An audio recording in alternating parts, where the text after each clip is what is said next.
Here we go. Wholesale Hotline. This is going to be an incredible show today. It is, this is what, number 49, right, Pace? Number 49. Yes, sir. We're going at this 49 times for 90 minutes. It is a 90-minute show where we answer your questions about wholesaling real estate, about investing in real estate, about being a real estate entrepreneur. We bring on the absolute best guests from around the country so that you can fire questions at them and get the answers right now so that you can implement them. We do the show on Monday so that you can put them in action, all the questions, all the answers, all the instruction, so that you can put it in action for the rest of the week. So it's going to be phenomenal. Hopefully Jamil pops on here soon, but Pace, why don't you introduce our guest today? Michael Zuber is a friend of mine out of Fresno, Arizona. He has, I don't even know how many doors this guy, Fresno, California. I apologize. Fresno, California. He is an amazing investor, primarily focusing on cash flow right now. And I would say Section 8 out of California are primarily where all your doors are, right? Is that Michael, right? Yeah, California is 100% of my rental portfolio, correct. Love it. And you do a lot of Section 8. You and I have done podcasts together. I think we've done 3 podcasts together. You are so highly respected in the industry, especially around your peers in Fresno. You are like the guy. You have an office in Fresno where you are, I think honestly, it's kind of the future of the game is having these offices where you have multiple people and multiple businesses in the same building, which would be wholesale, Airbnb, construction, and maybe some other stuff too, buy and hold businesses, et cetera, inside that same business. Mm-hmm. What are your plans for 2021, bro? Tell me all about it. Well, really, my plans for 2021 kind of are to go bigger and better on what we were doing before, which really, for me, boils down to a couple of things. First and foremost, my goal for the next 50 years of my life, and I'm just about that number, is to create something that impacts, thousands, if not hundreds of thousands of people. I'm going to measure the success of my future or my legacy to see if I'm still as respected and impactful 50 years after I'm dead. Right? I'm already sitting in a situation where my bills are paid. I have enough. So now it's about giving back.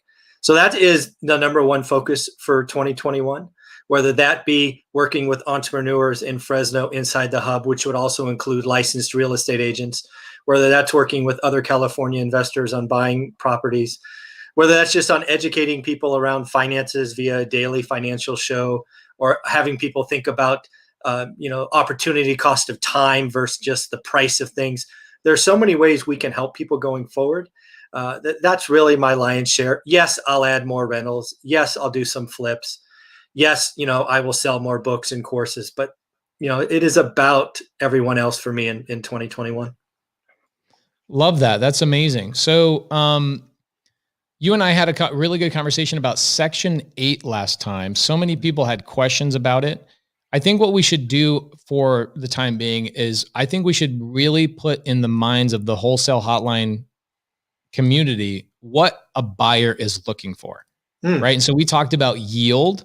So I look at wholesalers, right? People trying to get into the business. In fact, I did this the other day. I was in Orlando with Jamil, and we were talking to this big group of people in a soccer field in the open, air, obviously because of COVID. And these guys were asking me a question about this deal. Hey, do you think it's a good deal? Hey, do you think it's a good deal? And I said, well, I don't know. Why don't you put yourself in the shoes of the investor and figure out if you would buy the deal from yourself? What's up, Jamil? Good to see you, brother. Hey, guys. Can you hear me all right? Yeah, we can hear you great. Awesome. So you got to put yourself in this position of the investor and figure out what is a good deal. And so many times we talk about comping based on the cash buyer who's going to ultimately fix and flip. Let's talk about what would a cash buyer who's going to buy and hold look at? Is it yield? Is it a cap rate? What are the terms that a brand new wholesaler should be focusing on understanding to sell or wholesale or sign a contract to a buy and hold investor such as yourself? So that's a great question. We'll kind of break it down. So you asked what I would look for. We'll answer that. We'll even break it down further for someone that might, because I look at, I help people around the country. So what I look for is yield. And it's a very simple math equation, but it is math. So let's walk this through, right? There's two numbers. It's a numerator and a denominator. The denominator is easiest for most people to understand. So let's talk about that first. What I need to understand is how much cash is this going to take from me? And I mean cash. How much cash has to come out of my checking account, right? Or my money market, or my savings, or my stock, whatever it is, right? How much cash comes out? From a buy and hold investor, that's typically three factors, right? Is it a full cash purchase, or is it a down payment? What kind of closing costs am I responsible for? And then most importantly, which a lot of wholesalers probably wouldn't consider just naturally, is what is going to be the make ready to make that asset produce income, right? Because I'm buy and hold, right? And I want an asset that's producing cash flow. So you have to add all of those up. Some of you may be thinking about it already when you're talking to your fix and flip folks. But realize a fix and flip person who is flipping to an end buyer or owner is very different than flipping for a rental, right? The quality and the upgrades and the touches are a little bit less, right? You don't do the same kind of upgrades. So that make ready may be less. So that is the denominator.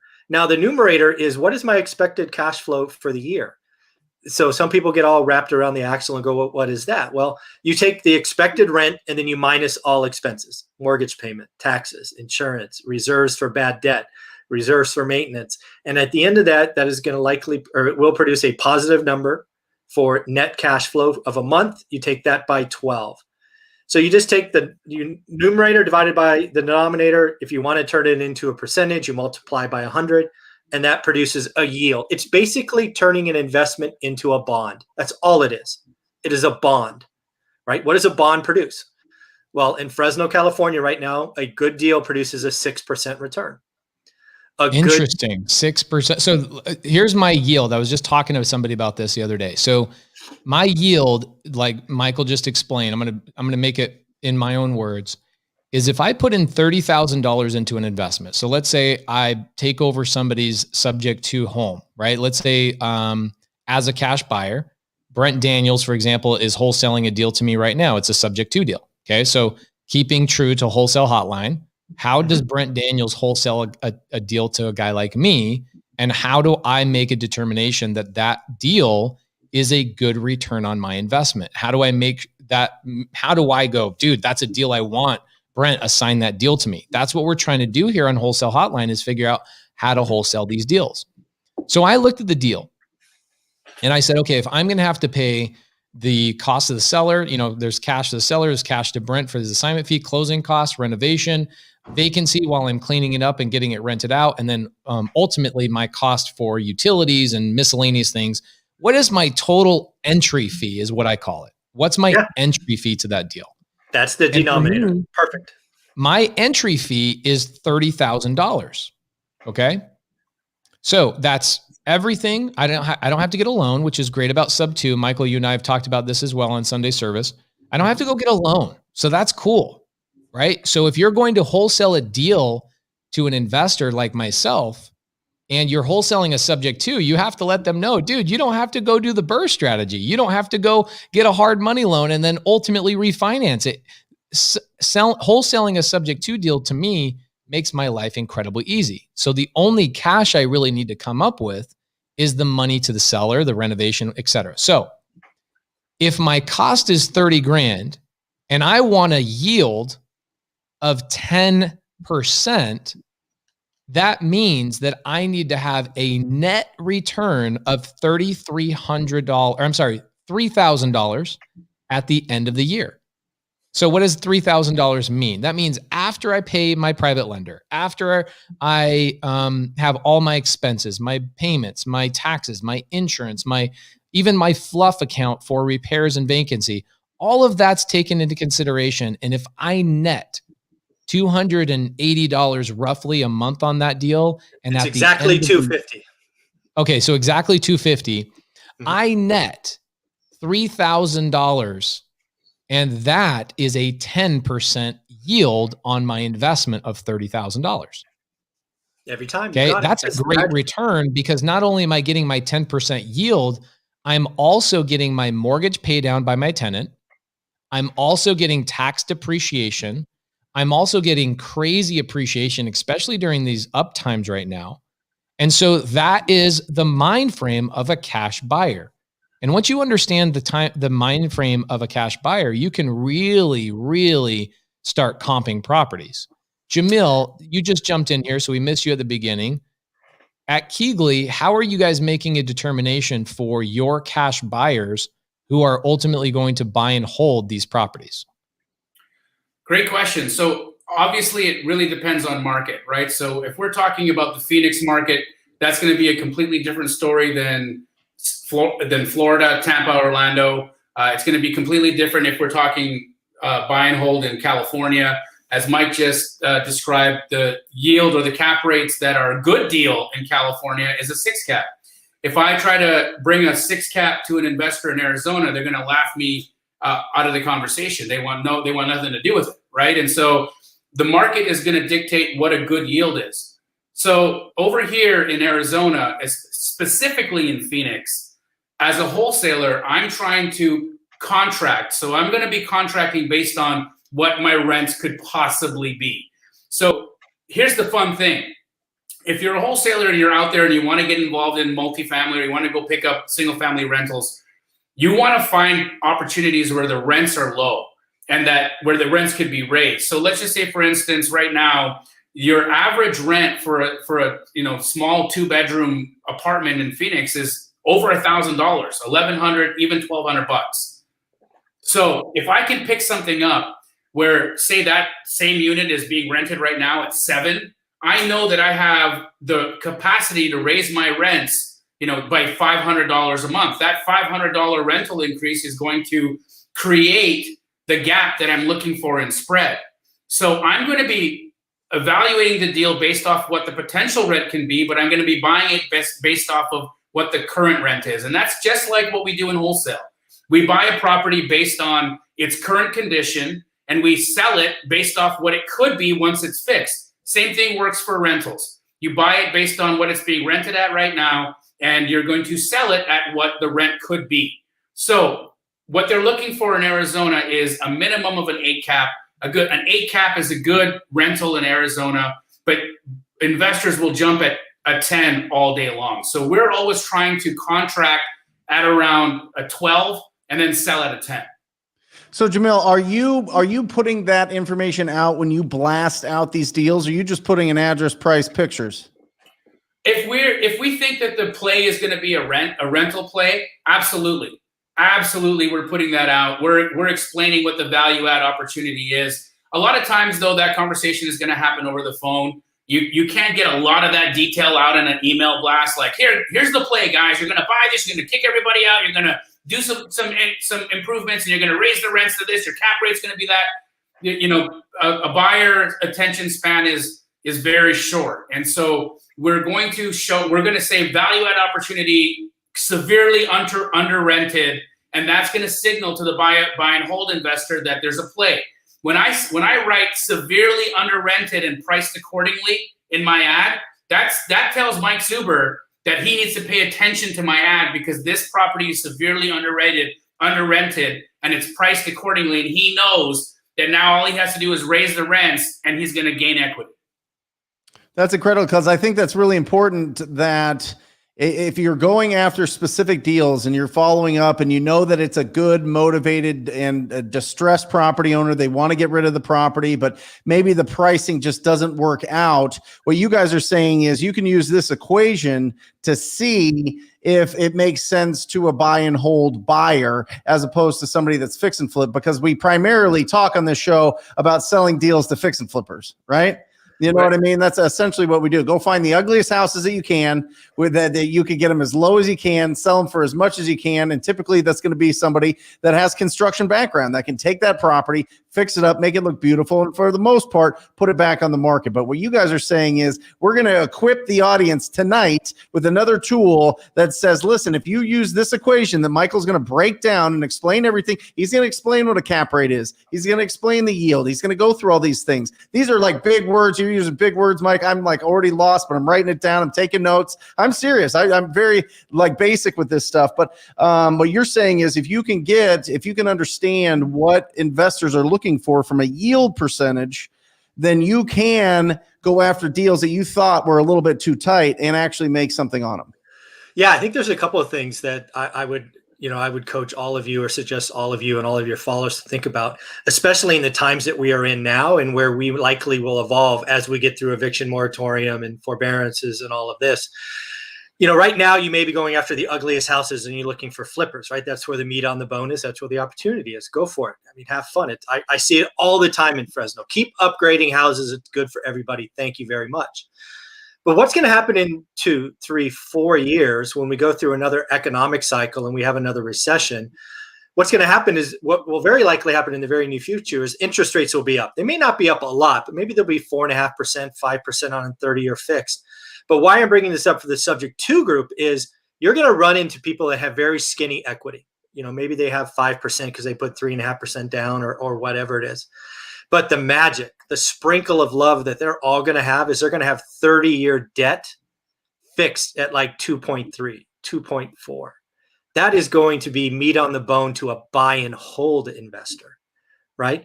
Subject 2 is going to be probably the number 1 vehicle I add units to in the decade to come, right? Because we're going to go through a time, just again, I've been doing this 20 years. Interest rates likely have bottomed. They are likely going to be rising. We've printed 20% of all dollars ever created in the last 12 months, and we're going to do it again. So that is going to eventually take the 10-year treasury up. It's going to make the 30-year mortgage up. We're going to have another recession in the future. No doubt. When it is, who cares? It's going to happen. And then you guys are going to be able to go into subject 2. And why that's important is you're going to go into subject 2 into very new homes, 5 years or less, 8 years or less. These aren't going to be the ugly homes. These are going to be the track homes. These are going to be the person that bought in California or Arizona or wherever. And you know what? They got to move for a job, right? They got to go somewhere else. And they're like, I don't have any equity. I can't pay a real estate agent 6% and closing costs. I got no room. You come in with subject 2. You got a 30-year note with 24 years left. The note's 2.3. I'm going, I can make that work because, oh, by the way, rents are up and supply is down and lots of goodness to come. I forgot where I was going, but I'll stop there. Let me jump on that real quick. Say people make money in downturns? Yes. Yes. Mucho dinero. You make a lot of money in downturns. It's crazy. So I want to jump on something just real quick and talk about what's the goal as a wholesaler, right? The goal as a wholesaler is to, number 1, get into real estate as inexpensively and easily as possible. It's the easiest way to get into real estate. And then on top of it, it's the gateway drug to everything else. If you can wholesale, you can go anywhere in this country. In fact, you can go anywhere in this country and make a really good living. Okay. But once you go past that, once you go past that point, let me see if I can get this to pop up. Might be a little challenging. I want to do a little presentation on my little iPad, but once you start making money in this business, guess what you start doing is you start paying pretty insane amounts of taxes. Okay. I had a good buddy of mine, wholesaler last year, said, "Hey, Pace, I made $400,000 in wholesale commissions last year after all my expenses." And I said, "Oh, is that after taxes too? Dude, that's pretty dang good." He goes, "Oh no, I haven't paid my taxes yet." Okay, so you didn't make 400 grand. You made 400 grand, and you made 400 grand into a bucket, and you have to cut the top of that bucket off and give it to Uncle Sam, which is probably, what would you guys say is 400,000? It's different in California, but a national average, if I make $400,000, I'm probably going to give a good 160 to 180 of that back to the government. So I really just made $220,000. Okay. Yeah. So Brent Daniels on his YouTube channel has done multiple videos about this exact topic. Once you start crushing it in wholesale, you really need to start building your cash flow. Okay. And when you look at Michael Zuber's book, it's one rental at a time. Okay. Why do we care about cash flow? Well, I care more about the tax benefits of rental properties than I even do. I care about the cash flow. Cash flow is cool. It's the best. I love it. But at the end of the day, I don't want to earn $400,000 in my wholesale business and give $180,000 of that back to the government. So, Michael, have you used depreciation in your business to offset your other expenses and tax liability? Every year, brother. It is the magic sprinkle dust in this business, guys, is that once you start making, I know how much Brent Daniels makes. I know how much Jamil makes. I know how much the tax man wants of these guys' money and my money and Michael's money. And so when you start crushing, I see these guys saying, hey, I made $13,000 on this assignment fee. I made $50,000 on this assignment fee. I made $80,000 on this fix and flip. Guys, take 30 or 40% of that right off the top, and that's going to the government unless you do one thing. There's only one thing that I know, only one thing. It's not whole life insurance policy, because guess what, Adrian Jeffrey? That's a really great comment. It was great. It was pretty timely, Pace. It was timely. We just sat and learned all about this for a long time. Adrian Jeffrey, people put money in their whole life insurance policy after tax dollars. It is not a tax vehicle. It does not save you money in taxes. Okay. So no, there is only one proven way that I know of, and I would love to hear somebody else's thoughts on this, that can literally offset your entire tax liability on a yearly basis. And my experience says rentals. Cash flowing rentals, cash flowing assets is the only way to offset all of your tax liability. Now, in order to never have to pay, that was an interesting conversation. Now, I don't want to get too deep in the weeds. I think we stop on a couple of these topics and deep dive on some of them, like what's cap rate and what's some of this stuff. But once you start using your rentals to offset your other income, now you're living mostly, or if not like I did in 2020, a tax-free year. Now I use my whole life insurance policies and other things like public charities to offset my cash flow from tax liabilities, which is super interesting topic as well. We won't go down that road today. Ryan Peterson says depreciation recapture. Jamil and I just learned one of the most amazing ways to avoid depreciation recapture in this last week's mastermind. Like years and years of doing this, I just had my brain was spilling out of my ears. It blew up in my head. It was so fun to learn. Look at what Mohammed's comment was right underneath it. Yeah, donations, love it. I would rather make donations to my own family than I would to somebody else, to be honest. So talking about public charities, you can donate your stuff to your own private foundation, which is super cool. So private charities, which is stuff you control. Now, there's a couple people in here that asked questions. They said, what is a cap rate? Cap rate is an interesting topic. I hear it all the time. Michael, in your own words, is there a difference? And if there is a difference, what is it between yield and cap rate? Are they the same thing, or are they slightly different? They're slightly different. Cap rate is used by multifamily investors, commercial properties. It is how all commercial properties are compared. The issue I have with cap rate is it assumes you pay for the property and make it free and clear. That's the problem. Most of us, myself included, I don't pay cash for properties. That's not what I'm looking for, right? I really just want to know how much cash comes out. It's usually a part of the down payment, part of the closing costs, and make ready. That's what I want. So yield and cap rate, try to get at the same thing. But here's the deal. People throw around cap rate either as A, because they don't understand it, or B, because they're a commercial broker and they're trying to confuse you or make themselves look smarter than you. That's how I feel about cap rate. Mike, can I ask you or add to that a little bit?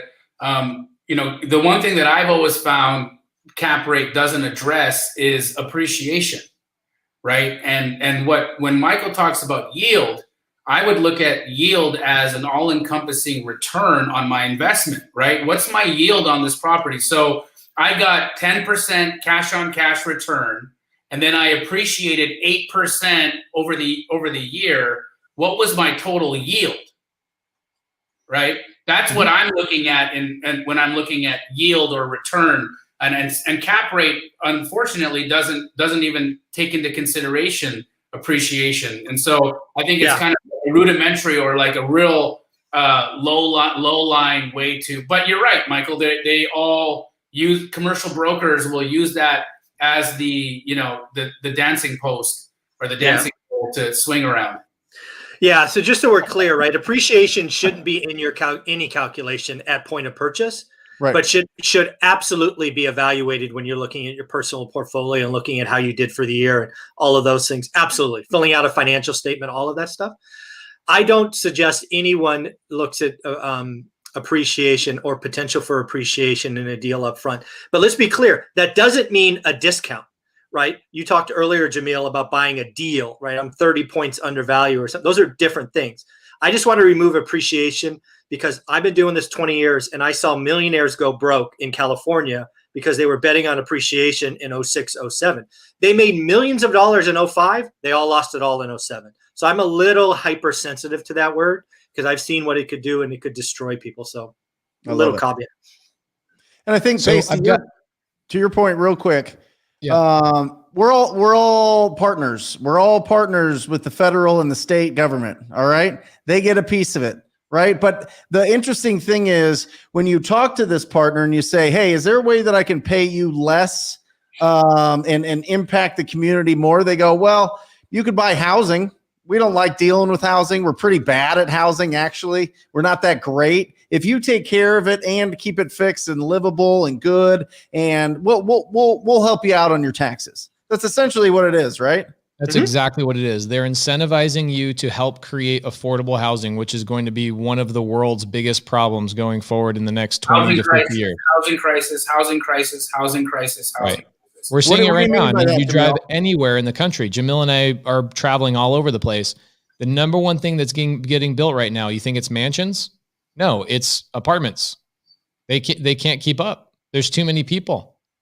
Brent, housing and 100% pace, and I think we're heading for a housing crisis because, in all honesty, we've got so much private equity in the marketplace right now that owns so much of America, so much of America that what we see in terms of like normal market bust and boom cycles is going to be offset by the amount of institutional funds that are in the marketplace. They're not going to allow the cyclical nature of the market to determine their profit margins. When you're talking about billionaire hedge funds, they're going to hold their property, they're going to hold their asset as long as they need to recover any kind of market downturn that could potentially exist. And because of that, I believe, just like you see when large companies come in and buy up a stock of a company, they're doing that on purpose. I think that private equity has come into the marketplace on purpose, and they're continuing to take on large amounts of the United States housing inventory in that lower income bracket, or in that affordable housing bracket, because there is going to be a diminished number of units available for rent. And that just means that rents are going to spike. And because we don't have wages raising at the same rates as rent rates are increasing, we're going to have a housing crisis. I've been calling it for a year. That's where I think we're headed. So you're saying there's not going to be enough housing for the amount of people. I think there's not going to be housing crisis. Housing. I think that we're going to, right now, we used to see you could rent a 2-bedroom apartment for $700. Doesn't happen anymore. No. It's like $1,000, $1,100, $1,200 now. I think you're going to see that same thing, but it's going to be like $1,500. Got it. So check this out. I figured out how to make this happen here. I'm going to go solo on this real quick. So let's look at a wholesaler, and let's say Brent. Let's change this guy's name. This person makes $400,000. Let's just say his name's TTP. Okay, $400,000 is an easy number.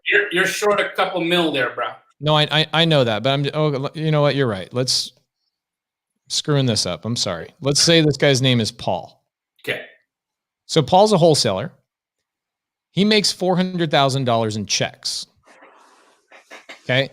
That means he's paid for his advertising. He's paid for all his stuff. And he gets $400,000 in checks. He deposits those checks into his bank. And at the end of the year as a wholesaler, and if I made $400,000, how much is my tax liability? Okay, it depends on who you are, depends on if you're married, depends on a lot of things. But let's just kind of take an average. I would say that the government's going to take about $160,000 of that money right out of the gate. Okay, so that means you really only made $240,000 in this year, not $400,000.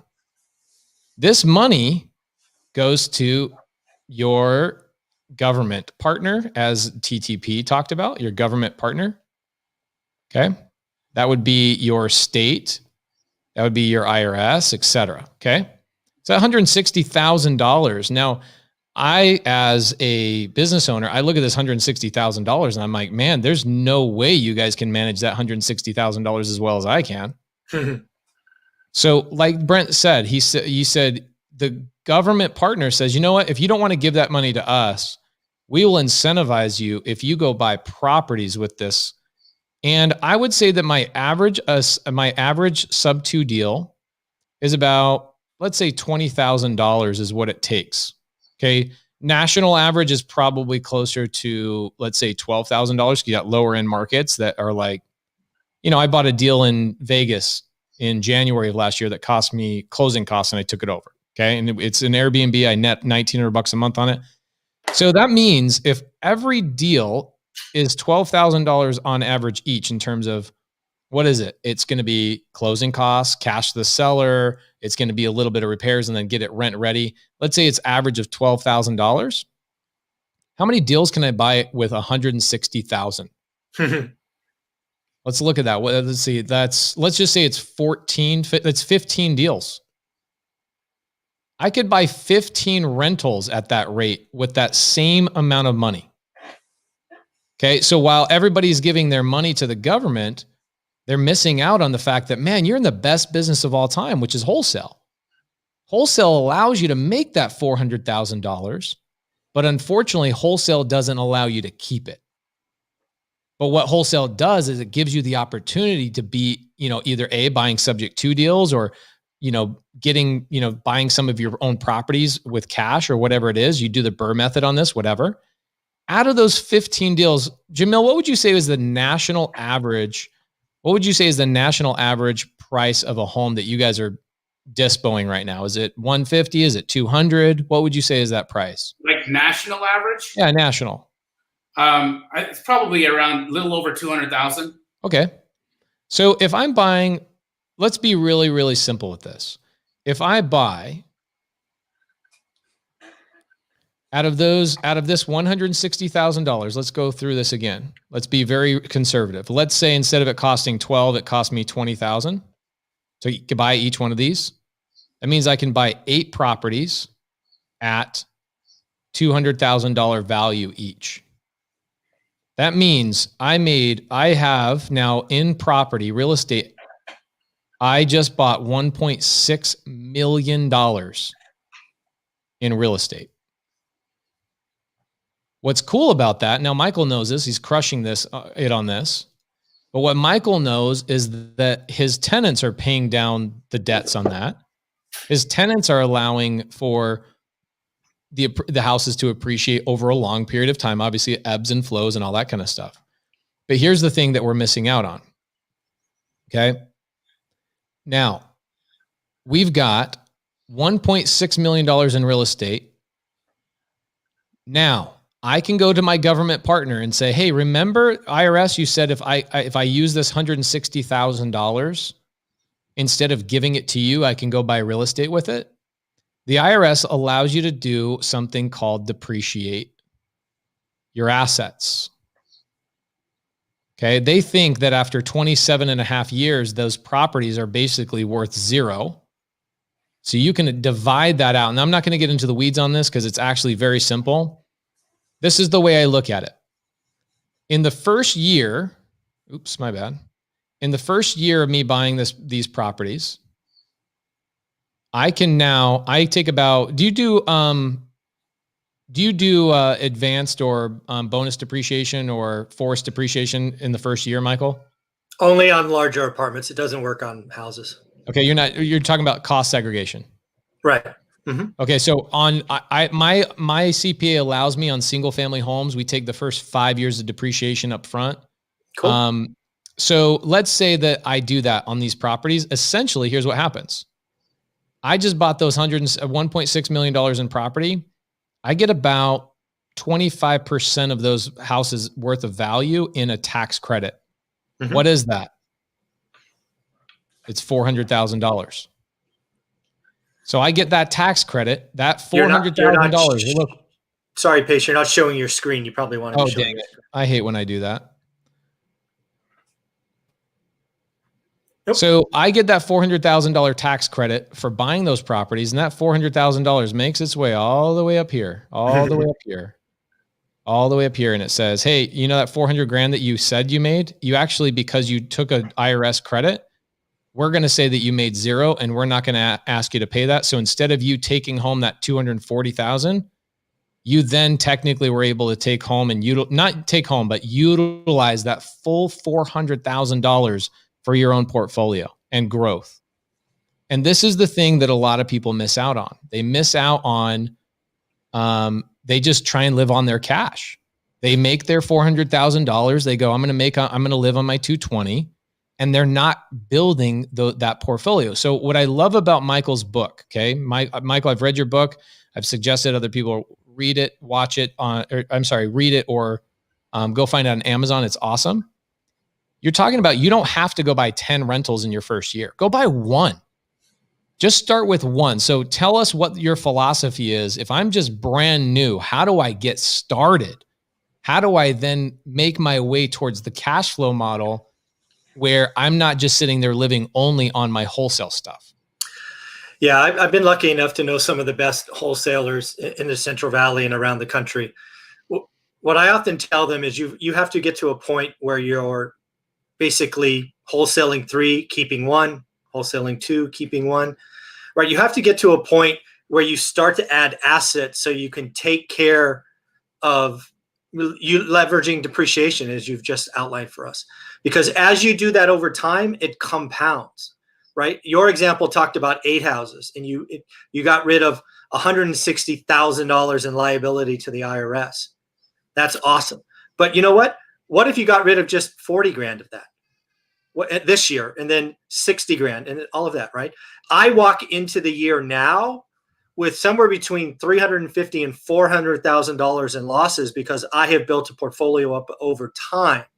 So I know on January 1st, I can make around $300,000 and the IRS gets dick, right? It's just how it works. That is the key here. Check that out. That knowing your numbers and understanding that. And so the thing is, people say, well, they don't teach us in high school. They don't teach us in college. Well, you're not ready to hear it then, right? That's why this knowledge is out here. That's why we're doing this is we're going through and learning these things. It's available for everybody.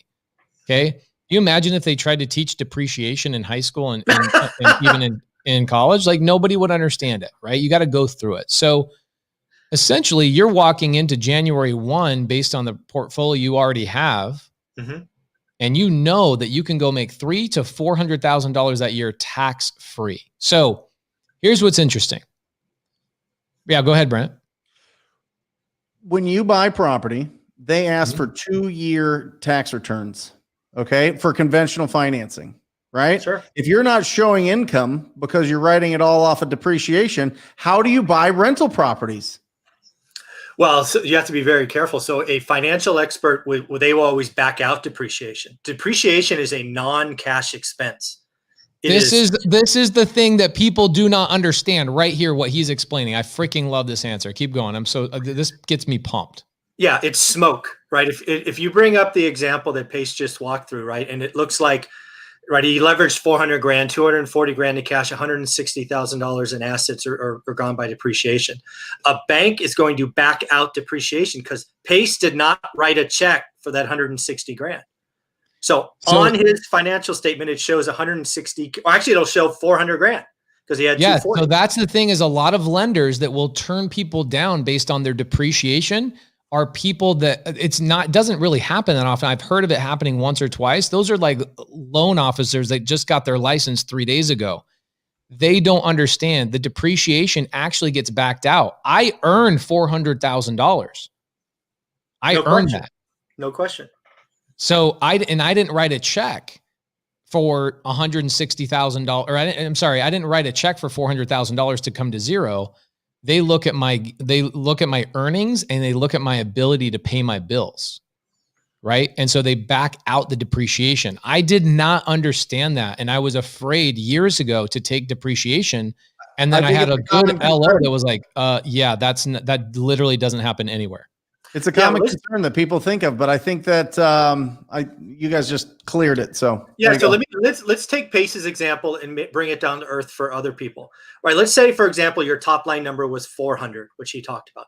Let's just say, for example, you spent 240 grand on costs in marketing and just running your business, and then that other 160 grand you did exactly what he talked about. So you're reporting to the IRS zero, because in Pace's earlier example, you're still reporting. Are you still showing 240 grand, right? At least as real income. It's still net zero, but it's still there. This way you can have zero kind of income from your business. It shows zero, but on your financial statement, it'll be backed out, right? It's a non-cash expense. Got it. Great question here from Phil, if you don't mind, Mike. I love this question, and I love Phil Gore. He's a great freaking fantastic guy. Yep. Love Phil Gore. He's a TTPer. And actually, Phil was at the house I signed. One of the deals I helped sign a year ago with you, a sub-2 deal I bought from a dead lady's house. Phil was at that appointment. Love Phil. So here's the answer to that question. Does the depreciation lower your cost basis? And if so, actually, these two have nothing to do with them. No, the depreciation does not lower your cost basis. What the depreciation does in my world is that my money that I put into my rentals is essentially free money when you really think about it, okay? Again, I know Phil Gore. So Phil, let's say that you make this year out there in Texas, let's say you make $200,000 in wholesale. Out of $200,000, let's say you take that home. That's after your expenses. That's after your marketing, after all your stuff. You're going to pay probably on a $200,000 gain, you'll probably pay somewhere about $50,000, right? In taxes, probably somewhere around there. Pace, will you explain what cost basis means? Yeah, cost actually, Pace means, go ahead, Michael. I was going to say, I think he's talking about the cost basis of the asset, not your income. So, got it. Yeah. So for example, if you put up a $300,000 number there, or 270,000, just to whatever. Right, 275, I guess would be whatever. Yeah. So what Phil is actually asking for is, yes, when you take your depreciation, and in this case, because it's a house, you'll take $10,000. Again, we're going to ignore land and all that other stuff for this simple example. But again, 27 and a half years divided by 275,000 is $10,000. Right, we're ignoring land and all those other variables. What is 27 and a half? Sorry, Michael. That's the depreciation scale for residential properties. So let me break that down real quick. This is probably the trickiest part of the depreciation, and we're clicking over a couple steps. So if you don't mind, let me jump on that real quick so he can explain that. So here, let's say you have a property that's worth $100,000. What is depreciation? Depreciation is the IRS saying, hey, we think that the end of 27 and a half years on paper, your property is going to deteriorate all the way over here for 27 and a half years. And at the end of it, on paper, it's going to be worth $0. Okay. So what that means is I'm losing a little bit every single year, all the way down the line for 27 and a half years. Where does this 27 and a half years come from? I actually don't know that answer, and I've looked for it a couple of times, but it doesn't matter. That's an IRS number, 27 and a half years. So what it means is that the IRS will give you a credit, a loss every single year on paper. So let's look at $100,000 property. Michael was just breaking that down. Guys, everybody pull out your calculator. We're going to do this together. Type $100,000 into your calculator and divide that by 27.5 years. What does that give you? That means every one of these little credits I get every year. Check this out. One property every single year gives me a tax credit of $3,636 every single year. Now, what I do in my first year is my CPA structures it so that the first 5 years, I take that depreciation all in my first 5 years.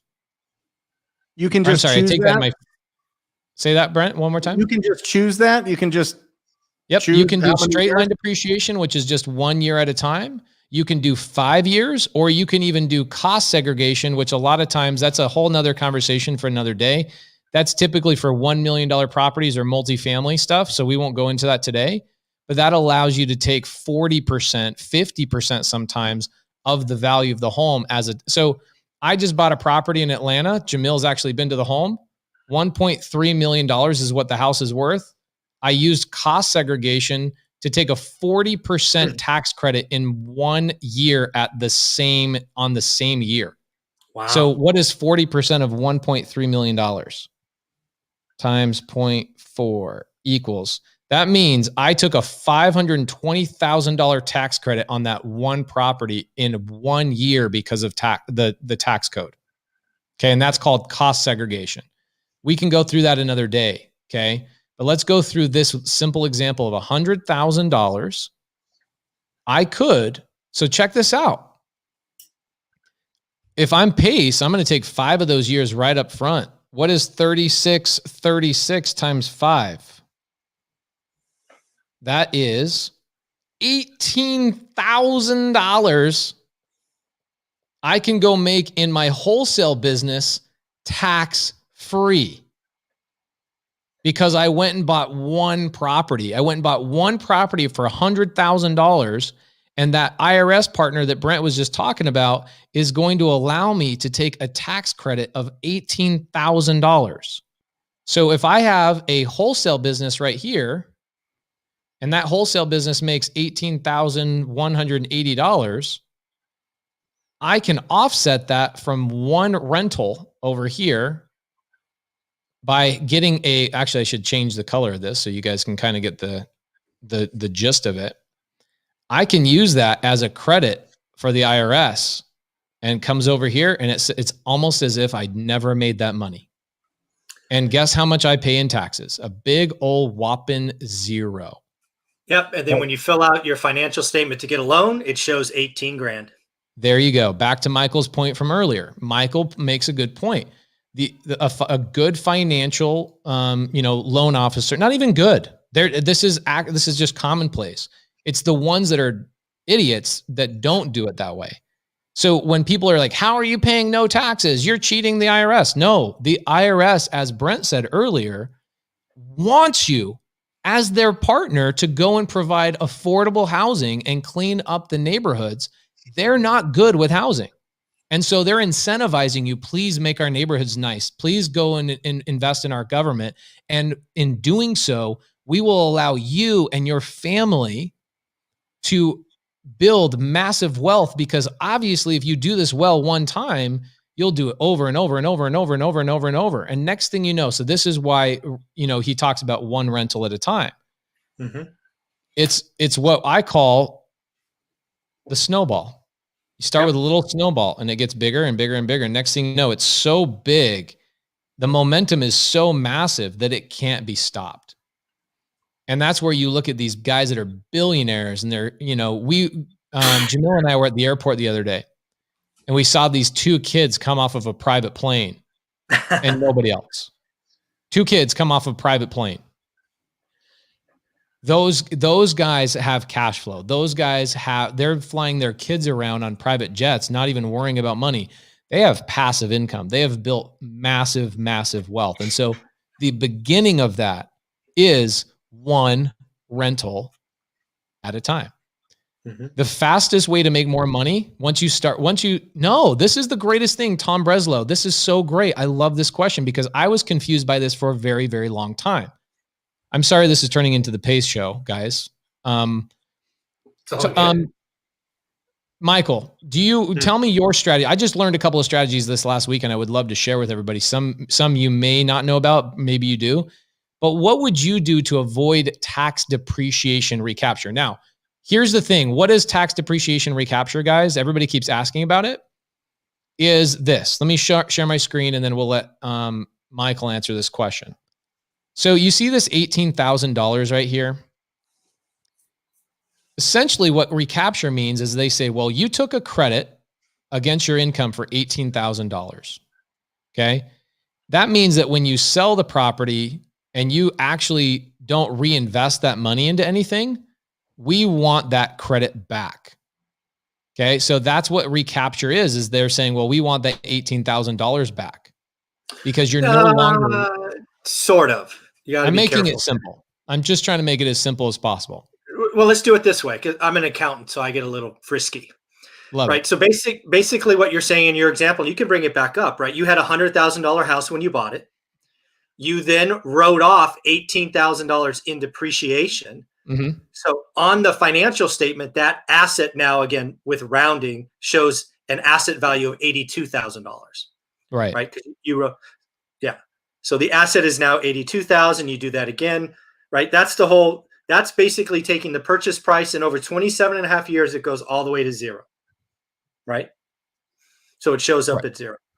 So essentially, guys, you're taking a credit, and there is something called recapture, which means the IRS says, hey, when you sell that property, we have to settle on this. Okay. I'm going to keep it really simple without us going down another tangent, but we've got to settle on the 18,000. And what people go is they say, well, I don't want to take depreciation on my rental because that means I have to pay it back in the form of recapture. Now, that's where a 1031 exchange is highly beneficial. Michael, is that the main way that you would suggest? Well, there's a couple of ways that I know of. And one of them I love and one of them I hate, but they both work. Okay. So first and foremost, there's this thing in the IRS tax code called a 1031 exchange. And I've executed a dozen of these. It basically allows you to sell one asset, move that equity into something bigger, and the IRS gets nothing. So you could have an asset in your example of 100 grand. Let's say you held it for 27 years.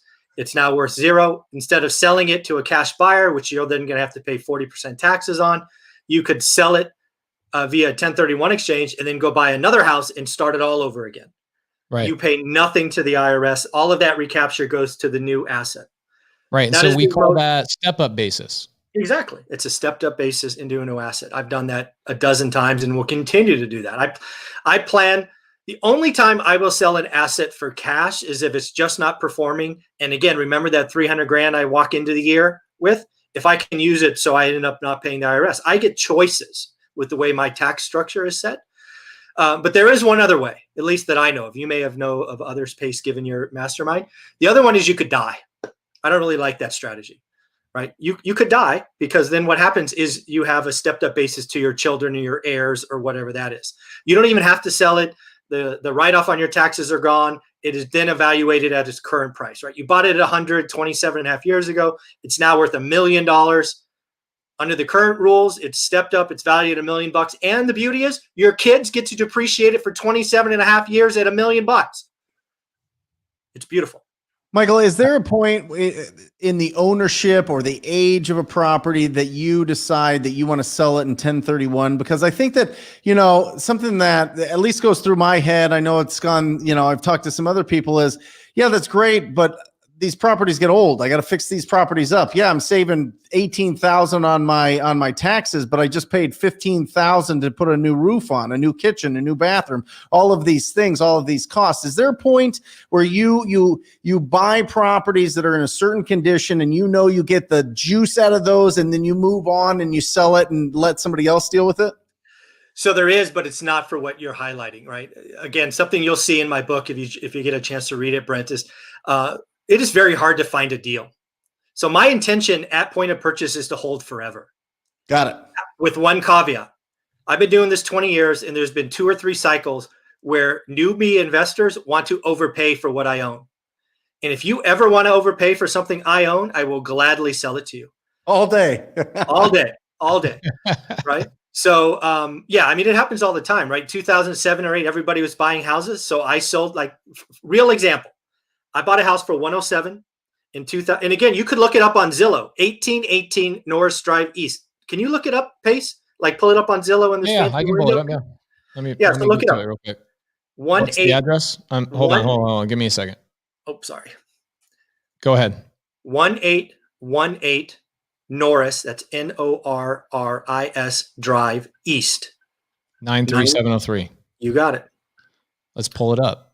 So go down to the sales or whatever the records are, like past sales or whatever. So that's the house. That was the first house I bought back in December of 2002. Look at you. You're fancy. I have no idea how you're doing this. I'll tell you. I'll tell you after the show. All right. So somewhere it'll show you the sales history in Zillow. Okay, here we go. There it is, price and tax history. So if you can focus in on that, you'll see in the history that I bought it in December of 02 for 107. Mm-hmm. See it there? I sold it not 3 years later for 264. Mm-hmm. Now, why did I do that? Well, because people were overpaying. But again, remember, I'm a cash flow investor. I rented that thing in 2002 for $1,100. It was still renting for $1,100 in 2005. That is a classic alligator, negative cash flow. It doesn't matter what you call it. Okay. But that's no, you got to go back. We're not done yet. I'm sorry. No, don't be sorry. Scroll down and show, no, the other way. Yeah. The other way. Sorry. So that person who bought it for me lost it 4 years later. And in an REO, it sold for 75 grand. Right. This is the crash, the Great Recession, up close and personal. And oh, by the way, it just sold in 17 for 153. And today it's worth 200. But remember, in 05, I sold it for 264. It is not, it's 30% less than what I sold it for 15 years ago. That's a classic example. If you want to overpay for something I own, I will sell it. But to this conversation, I 1031 this into an apartment building that I still own today. There it is. Yep. So that's the time that you use the 1031. You're buying everything to hold it forever. And unless somebody wants to come with a ton of money, and you are the classic investor that we have all called and said, hey, listen, at the right price, I'll sell. and it's all, I tell everybody, ignore that guy. Don't call him back. He's not selling at a discount. I'm telling you right now. You know what I mean? Yeah, well, let's talk about that. That was something I was hoping we were going to get to on this conversation, because I am the person all of you call. Yep. Maybe not. Actually, Jamil would call me, but for a different reason, because I got money. So here's what I see from wholesalers, and this may not be TPT, it may not be PACE, but in general, right? The community that we are all in and we're trying to help today. Most of them, when I talk to them, or I coach them, or I try to help them, talk about, hey, I'm trying to look for sellers. I'm calling the seller. I'm spending money on mailers and texting and all of that, all for sellers. I would suggest you would do yourself a favor if you treated that and you took it from sellers and said, I'm marketing to owners.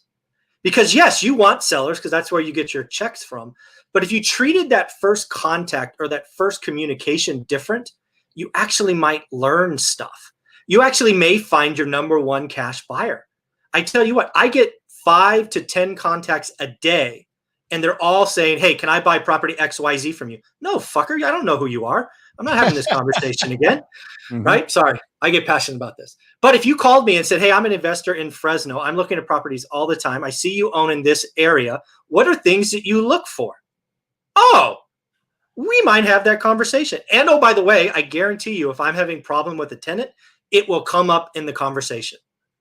And maybe at the end of that, you can, kind of pivot and say, you know what, would you ever consider selling? I think too many people have been trained to say, hey, can I buy X? Can I buy X? Can I buy X? Hey, I'm new. I'm this, I'm that. And then the second thing I wanted to talk about, just because I'm looking to help, what I have heard from wholesalers is it takes 8 contacts to close a deal. Right?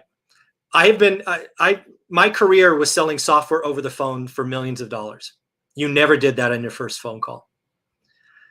So what I suggest you change is you try to make your first phone call about getting a yes answer for a second phone call. And then you take your second phone call looking to get a yes answer for a third phone call.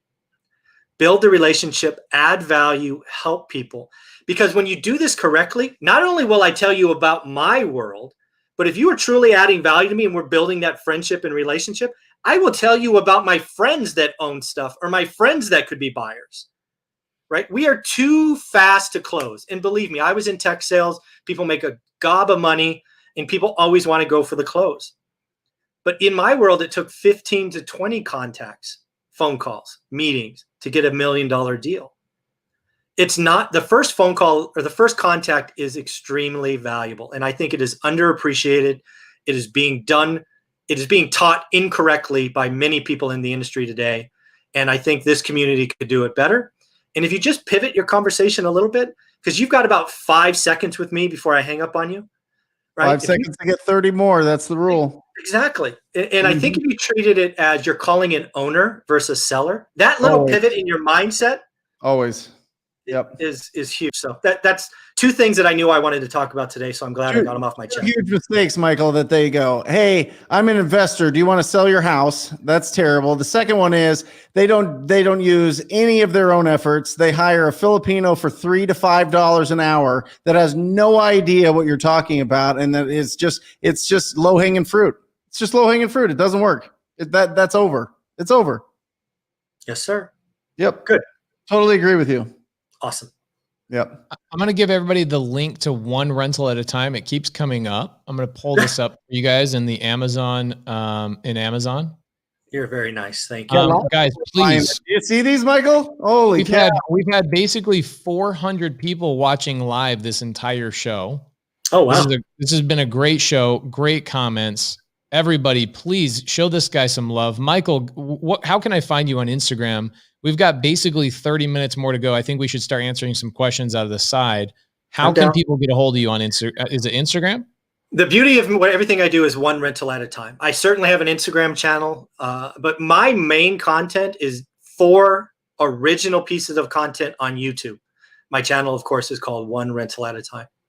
4 original pieces. You get a daily financial news at 7:30 a.m. every day. It's live every day. Then I interview 7 or 8 multimillionaires every week, Monday through Friday, and those turn into 3 videos a day. So I am truly trying to help people get nothing for all of this. The beauty of me is that I'm a morning person, so my work on YouTube is done by 9 a.m. And then I go about my day. I'm really trying to help, just like the 3 of you. That's why I was so lucky to get invited to this show. Hey, Pace, is there a way that Jamil can say something? Is he muted? He muted himself. Oh, okay. I thought you had muted him. No, Jamil, you got to unmute yourself, bro. I tried to unmute you. Well, I mean, here's the thing, right? You guys know I'm not a big holder. I sold all of my holdings 8 months ago to a hedge fund. Same thing Michael's talking about. I got offered, 20% over market value so they could gain control of a building. And it was a stupid number, so I sold it. I sold my holdings, and I would do that over and over and over again. On the flip side of that, working with my buy and hold buyers, it's really interesting to me to hear Mike's thought process when he's being approached by wholesalers. And he says he's getting called and texted and approached day after day after day. And all he's saying is, look, treat me like I'm a human. Treat me like I'm an owner. Talk to me like we are on the same page. This can't be just this repetitive, hey, do you want to sell? Hey, do you want to sell? Hey, do you want to sell? You want to have a conversation with a portfolio owner, learn how to approach a portfolio owner.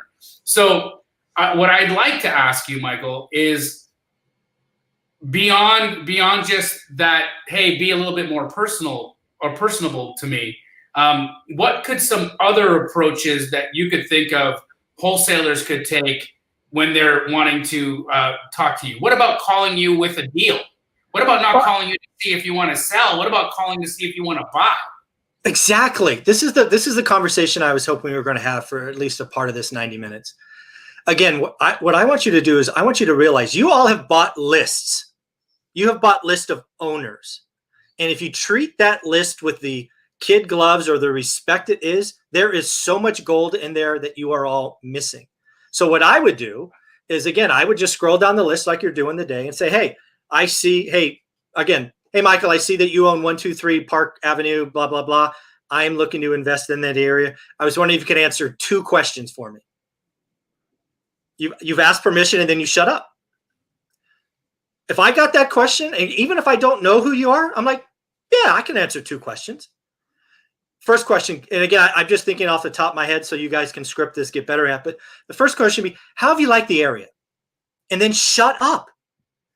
Because I'm going to do one of two things. I'm going to say, I love it. It's been rented forever, no turnover. Or I'm going to tell you it's terrible. I have constant problems. The police are always there. You are going to hear pain if you shut up. So that's question one. Question two, back to your point, Jamil, is would you ever think about buying more in that area and then shut up? Because A, the answer could be, yeah, I'm looking to add to my portfolio. Great. You're a buyer. What are you looking for? You've added value. Or two, I wouldn't buy another thing in this area if you put a gun to my head. Pain. Oh my gosh. I think it. I don't know if people caught it, so I want to highlight what you said there in a real short form. Mike said, why not approach the question with, hey, Mike, I'm an investor as well. I see you have a rental in this area. I have a question for you. I'm looking to buy there. Tell me about the area. Yeah, and again, I don't even know if I'd go that far. Hey, I'm looking in the area. Can I ask you two questions? Because the first thing you need to do is you need to have me time block in my head. 2 questions, 5 minutes. Okay, go. Right. Then you could talk about, hey, I'm looking. I don't think it needs to be long. It needs to be short and brief. Ask permission and then shut up. Beautiful, beautiful, beautiful. I mean, every one of our viewers that is potentially wanting to talk to a portfolio owner about selling needs to take heed to what Michael's saying. In all honesty, this is great stuff. I accidentally muted myself, but I love these comments on the sides, guys. I thank you so much. You had mentioned in Michael's office that he does wholesale and rentals and what else? He has an Airbnb shop as well. Got it. Airbnb, general contractor, licensed realtors. I've put the best and brightest in Fresno in that office on purpose because I'm trying to be a one-stop shop for everyone. And again, let's remember, I own the office. It's mine. I get to call the shots. These are all independent entities. I do not have employees. I don't want employees. I have a very good life. I want no headaches. But if I can provide a incubation for the best and brightest, if I can provide a one-stop shop for anybody that's looking to make a transaction in Fresno, I've got it. Licensed agents, licensed contractor, wholesalers, flippers, buy and hold, Airbnb. There's the loan broker going in. It's just a wonderful place. And I'm doing that on purpose because I want to help people. That office cost me almost $300,000. But I did it because I know it can help people for a long time. And after I'm dead and gone, it will be put into some kind of trust so it keeps helping people going forward. And have you built up that reputation in the market that people just refer you deals? Is that where you're getting most of your opportunities? I would say it's all my opportunities in 2020. I've been known, if you read my book, I bought 99% of my stuff out of the MLS. Go figure. Hundreds of units out of the MLS. MLS has been terrible the last year because of all these damn owner occupants and no supply. I got all my deals in 2020 because of reputation. I probably averaged 40% from my reputation because, again, what do I do? And again, I tell all new investors this. Yes, you know what you're looking for, and you may know people in your market. Here's the deal, Brent. I've never lived in Fresno. I have never spent the night in Fresno. But I can guarantee you there are hundreds, if not thousands of people that know me, but more importantly, know me and know what I'm looking for. That last part is value, right? I tell everybody I talk to, brand new agent, closing clerk, insurance agents, other investors. Yeah, great. Hey, I like the Tower District. I like Old Fig Garden. I'm looking for something under $300,000, 3 or 4 bedrooms. I mean, we just have a casual conversation. Everybody knows what I'm looking for. How long did it take to build up the reputation? Because and the reason I ask these, Michael, is we talk about starting out and you're out there and you're grinding and you're being proactive and you're door knocking, you're making calls, you're sending letters, you're doing bandits, you're doing something to find opportunity to the point where you build up enough of a reputation in your area where people start bringing you deals. Very a la, Jamil and Keegley. People are just bringing them stuff to help them sell it, to help them comp it, to do all these things. How long did it take you to build that in your business to where you become the guy in a town you don't live in? Yeah. So it's very much the snowball analogy that Pace offered earlier. I wish I had a better answer for you. It starts slowly. Yeah. I think the first referral that I got from my business was after 5 years, but realize I did none of those things. I was a guy that was on an airplane looking at the web to buy deals. But I can tell you this much: 2010, so I've been 8 years into my business. I closed more transactions in 2010. I added more net worth to my life than I've ever done before because of my reputation. I closed deals faster than anyone. My word was my bond. I would even close a bad deal if I said yes. 2010 does not happen without my reputation. And the market. Oh, of course. Fair enough. That was a good time to buy. Smart move. So what are your thoughts on the upcoming 2021, 2022 market? What do you feel like we're going to see, especially as a buy and hold investor? I know you hold forever. So for you, at the end of the day, it's like, well, let it go up and go down. It doesn't bother me. I'm going to continue to cash flow. But in terms of acquiring more assets, obviously you want to get the best deal possible. Do you feel like there's some impending horrible crash coming up in the next 18 months? Or do you feel like we've got some decent wave we're going to ride? Oh, there is no crash coming to single family homes. Anybody who talks about a 30 or 40% crash does not understand math, doesn't understand what's going on. There will be no crash in 2021 or 2022. It's mathematically impossible. There will be some cities like San Francisco, like LA, like New York, like Chicago, like Seattle, that will see some price deterioration, but 90% of the country is going to have appreciation. I own lots of stuff, apartments through houses. Apartments are rough today, rough. You want to talk about tenants going on rent strike. You want to talk about tenants doing all these things. It's happening in apartments. Single family is on fire. Single family is on fire for appreciation, for demand, for rents. It is the best thing to own today. And oh, by the way, when you have a debt structure on single family homes that is 30-year fixed, now is the best time in the world to buy single family homes, especially before what will likely be an inflation spike in the coming years to come. Go get as many 30-year debt sub 3% that you can, and you will be happy, happy, happy, happy. I think nationally speaking, and again, it's hard to talk nationally, we were up nationally 8% last year. I think we could go at least 8% next year, or this year, sorry, 2020, 2021. We will not have a crash.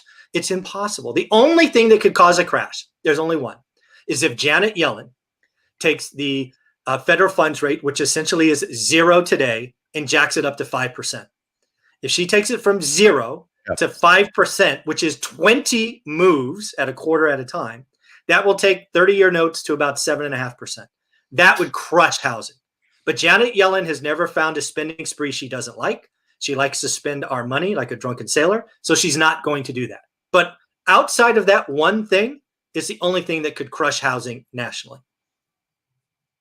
So what would that actually cause? That would, for anybody that's on here, they don't understand that. It basically just means buyers are not buying homes because either A, they can't afford the payment, or B, they're waiting for a better deal, which is, Michael, you're older than us, probably by a good 5 years or so.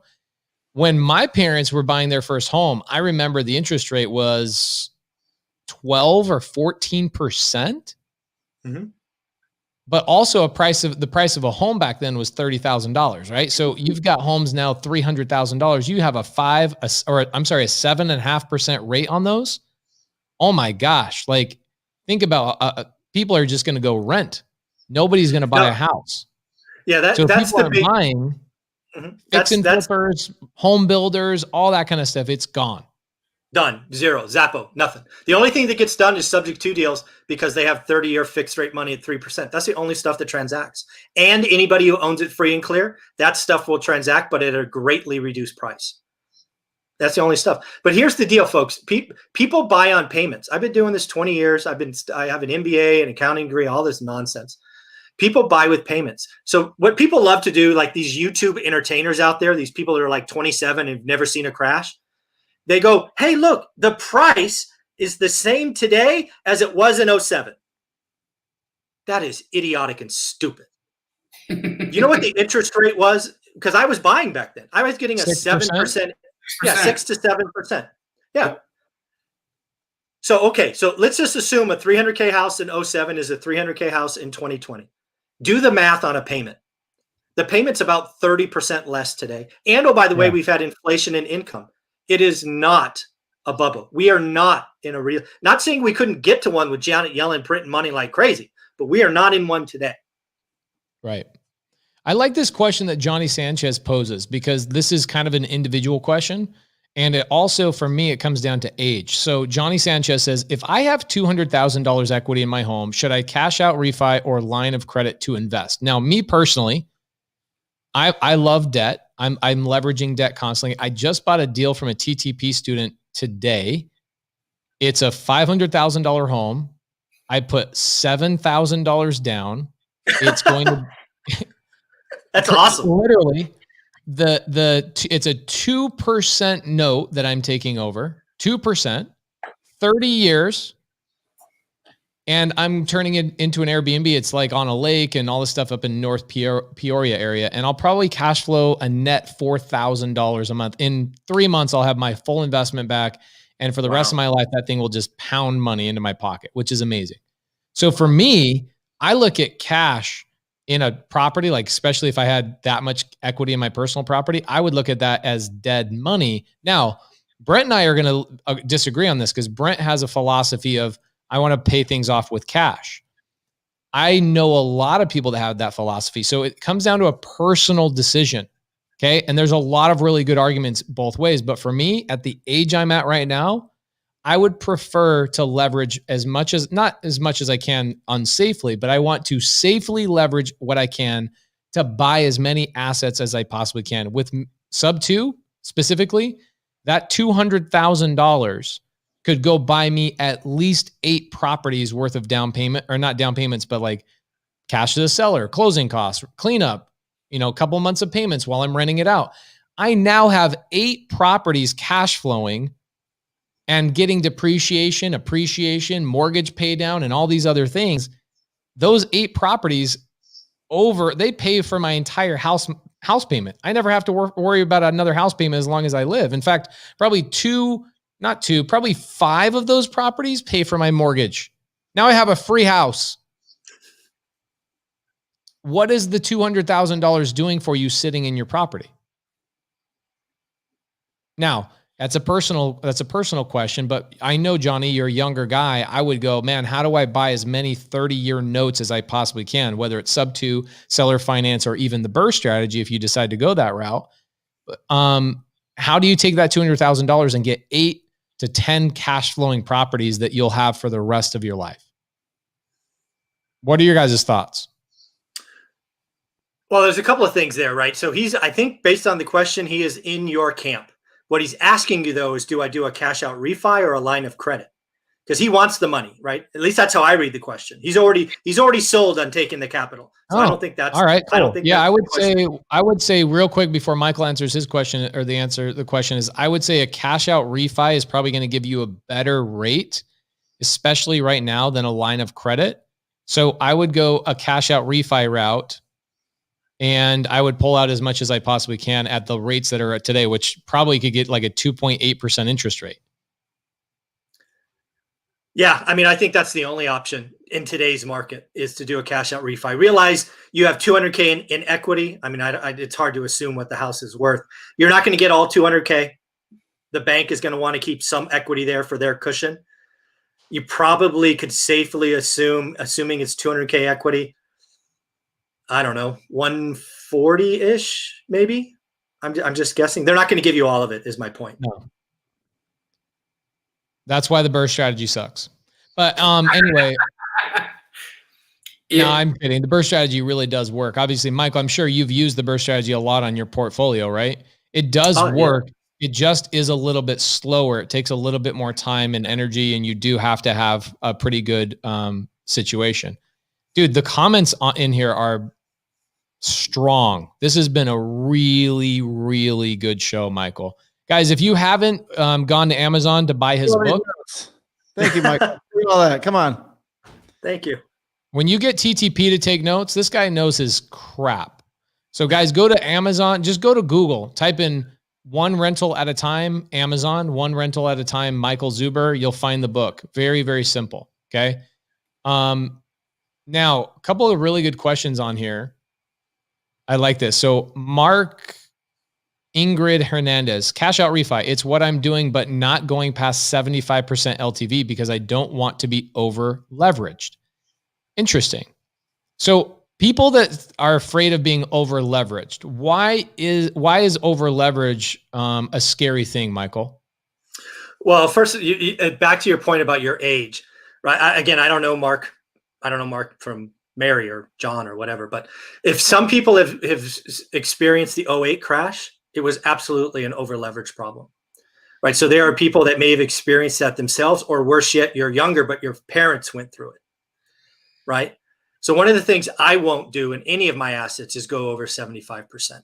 Now realize a bank on an investment loan won't even go above 80%. So it's not like I'm leaving a lot of money on the table, but you got to remember, I'm a cash flow investor.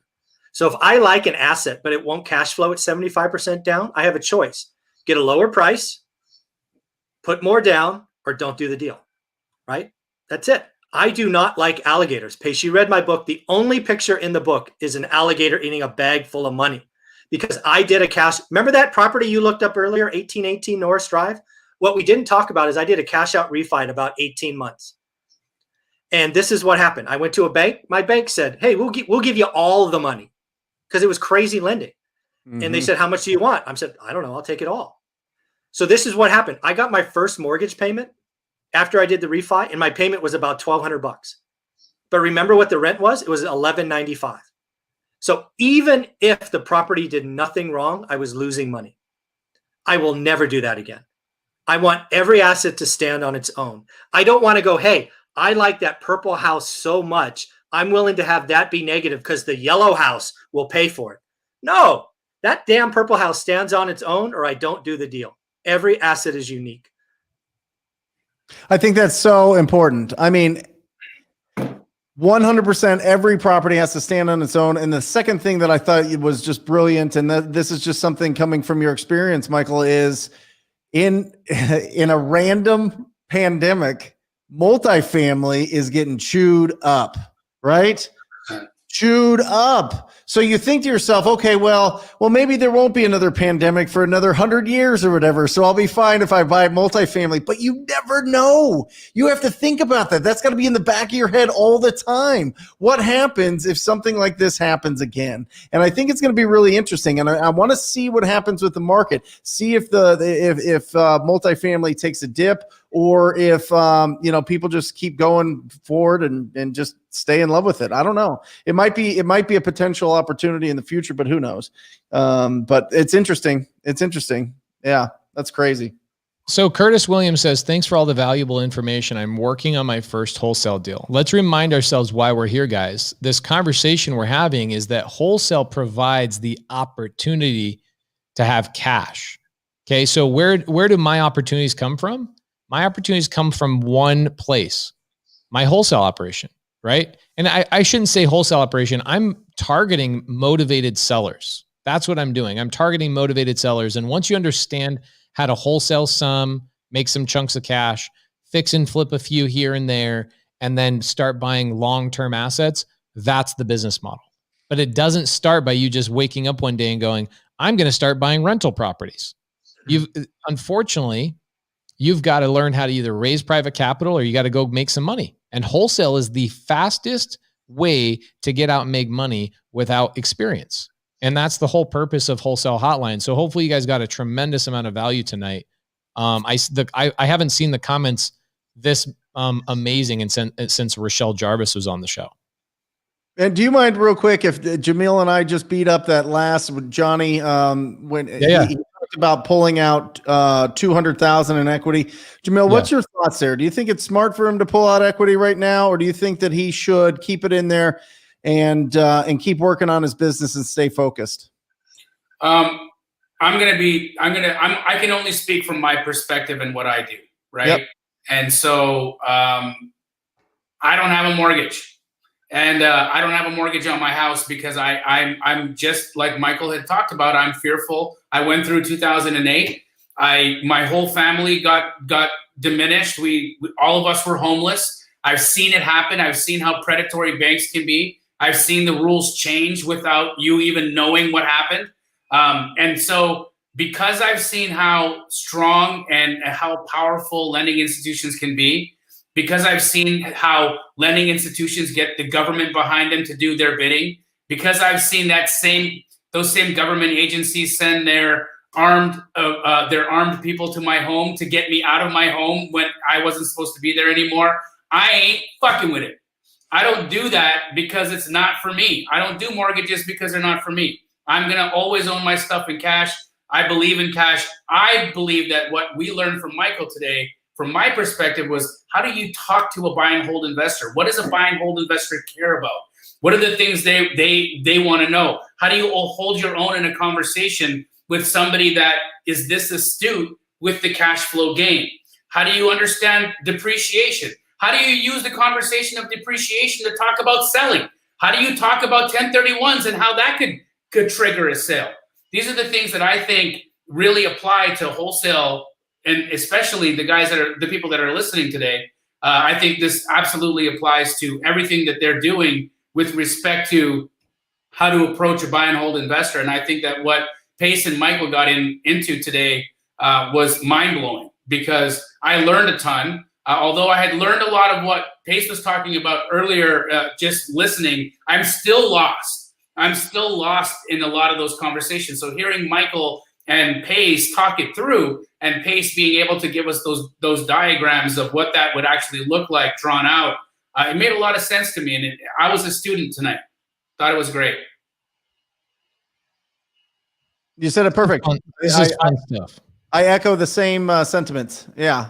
I foreclosed on 5 properties in 2009 and 10, and Michael might have bought them. No, but no. And I get it. I think that 100%, I will always encourage people to own at least one property completely free and clear. Yeah. Let me give my thought. I agree. So I retired from the workforce, left a 6-figure job in 2018, February 1st. So almost 3 years ago. One of the first things I did before I left is I repositioned my portfolio. I was Pace before I left. Everything had debt.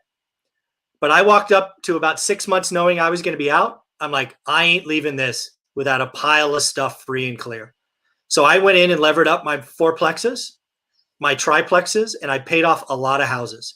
Why? Because I saw 08 up close and personal. I now have a set of houses that I call my O blank pile, that if everything else goes to crap, I know I have this pile free and clear.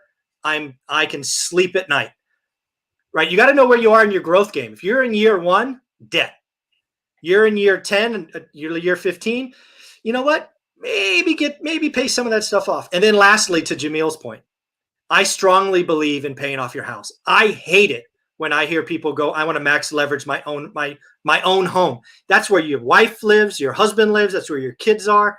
The last thing you want to do is have armed guards come in and throw your shit out on the street. That's not a good feeling. Straight up. I'm not a person, when people ask me, should I add debt on my primary? It's like, are you single? If you're single, I don't care. Go nuts. It's yours. But you have a family, kids in school, forget it. No chance in hell I'm going to give. Such a great answer. It goes back to what I was saying at the beginning. It was like, it's such a personal question. It depends on who you are, what age you're in, who you have that relies on you. All of that stuff comes into that question. I'm going to give this the bell, bro. That was perfect. That's it. And for the record, guys, I do own multiple properties free and clear that I've sold off. I've sold those homes on seller finance, so I don't have to deal with them. Yeah. So, I just my personal home, I bought it subject to, right? So I bought this house subject to a year and a half ago, and my mortgage rate is like 2.8%. It, for me personally, it doesn't make sense for me to pay this off like in chunks. I'll let it pay off over time. Right. Sure. Absolutely. And also, this is not my forever home. My plan is like in about 15 years, when I get TTP money, I'm going to move into TTP's neighborhood. Okay. I might even be able to get close to Jamil's neighborhood. So I do agree with all of this stuff. And, you know, we were in Orlando the last couple of days, and we had the opportunity of talking to a bunch of married couples, and it's typically the wife is the one that's going to be more foundational mindset of like stability. And it's the man that's going to be like, I want to go out and conquer the world. And thank goodness we have those women to keep us like reeled in from time to time. So Johnny, I know you're a younger guy, so you can be a little bit more aggressive. I mean, think about it. There's a lot of people that were in their 40s, 50s that lost everything in the crash and still were able to make it up. But if you're 77, if you're 62, these conversations shouldn't even be for you, right? You should have already been doing this a while, but not really. I mean, you still can make a good fortune. I know a couple of guys. I had a guy, it was a big framer, worked had a big, massive construction company doing 20,000 square foot homes in 2006, 7, when they were building all these massive mansions. He lost his entire business. He was 62 years old. He was like a month away from retiring. He had to go work for Home Depot. He had to go do all that kind of stuff. Now he's, in his 70s. He's worth $10 million again. So you still have time if you're going to go put in the work, but you really don't want to start all over at 62. No. So I agree. There's transition, there's phases, and that's going back to mentors and coaches and masterminds and being around people that are like-minded. And a lot of them need to be on the same path. I mean, Jamil and I are sitting there in this mastermind in Miami a couple of days ago, and I'm filling up a page of notes thinking I knew something about tax depreciation recapture. Crazy. And I got schooled for 9 hours the other day by an amazing tax accountant that I had never heard any of this stuff. And it makes 100% sense. So you got to keep learning. And that's the fun part about what we get to do. We get to freaking learn how to make money all day long. How cool is our job? Amazing. Pretty awesome. It's the freaking best. I'm going to echo this one more time and I'll shut up. One, Michael Zuber's a badass. Appreciate you a lot. Always enjoy hanging out with you. Your stuff is amazing. Guys, get the book one rental at a time. Subscribe to his YouTube channel. He's always spitting fire.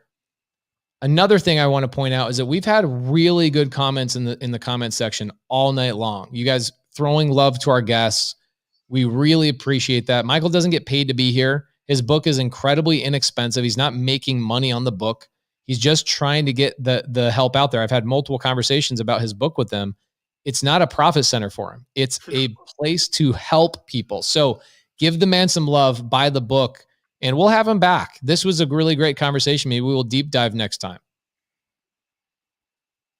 Love it.